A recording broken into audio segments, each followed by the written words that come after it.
Listen. If you do not understand white supremacy, what it is, and how it works, everything else that you understand will only confuse you. Now, sometimes people say, well, you mean everything that I understand will confuse me if I don't understand racism? Yes, because racism is the dominant political and religious motivating force among the people of the planet in all 9 areas of activity: economics, education, entertainment, labor, law, politics, religion, sex, and war. That covers just about everything that any person, minute by minute, might be doing or engaged in any time of day or night, anywhere on the planet. Well, I have been saying, and I'll reiterate it, if you can't guarantee that people are going to have constructive intentions anytime you go anywhere, everyone who is on the scene, particularly where it comes to black people, because we have all been loaded with poison. We have to realize that. We have a certain amount of hostility toward each other. We have to recognize that. You can get on a bus and you can almost feel the hostility if that bus is crowded with black people. I mean, you can just feel it. You can just feel that, that there's vibes. It's not harmonious at all. It's not pleasant at all. I mean, when you get where you're going, you're anxious to get off of there. I mean, it's just, you can just feel something, even with no one saying anything, because there's all this hostility. The way you can see it in people's eyes, you can see it in their body language and whatnot. And this has always been, going back, I'll say, starting with right after World War II in particular. Because before World War II, you had the signs up in a lot of places. Rear seat for colored. White section only. And so that kept black people kind of on their toes and a little bit of affinity for each other, because even when they got on a bus, they were reminded that they were nothing, that you are nobody.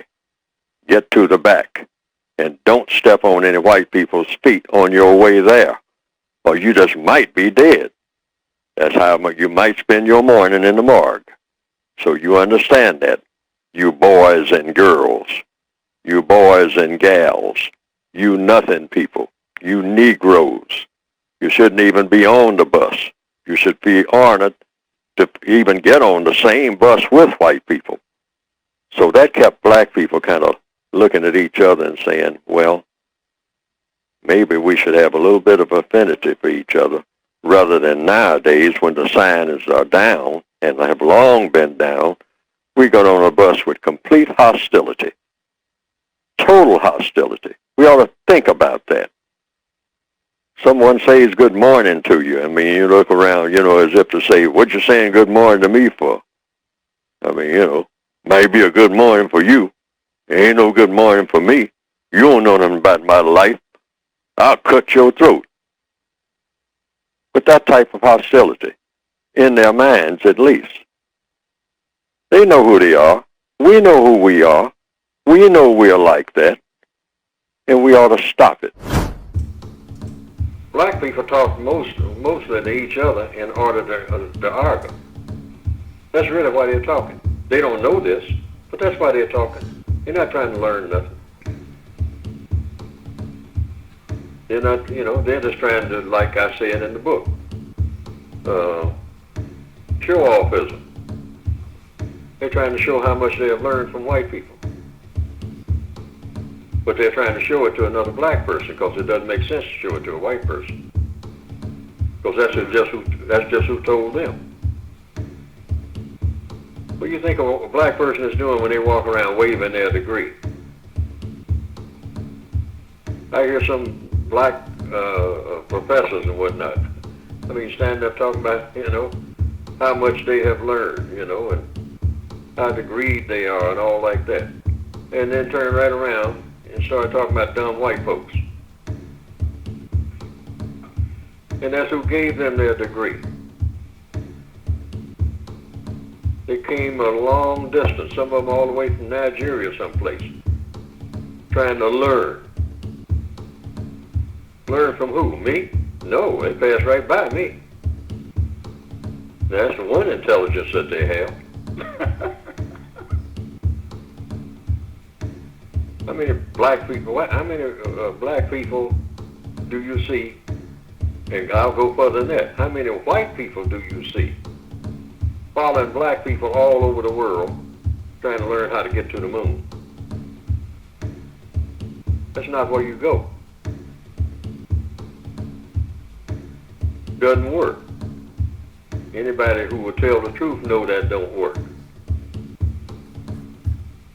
I know some non-white people who would say there are white people who are not smart. I, in fact, just heard of a whole lot of them, and they're correct. I'm going to join right in before you even go that way. Yes, a whole lot of white people who don't know a whole lot of things. But you know what? Under the system of white supremacy, they know enough. Because they don't have to know. And what is that enough? Something I heard a white woman say one time. A bunch of black people were laughing at her because they was laughing at the way that she dressed. He was talking about how tacky she was at the way that she dressed. This was on a job that I was on. They were getting on the elevator and they were cracking up at the way that she was dressed.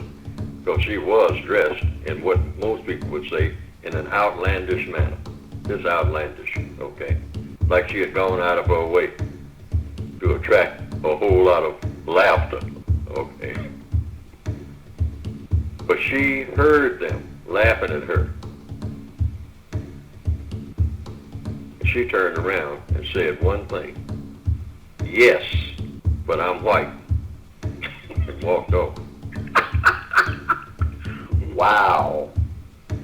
In other words, y'all can laugh at me and dressed in all your fine clothes and all like that, but I can do things that you will never do in your entire life.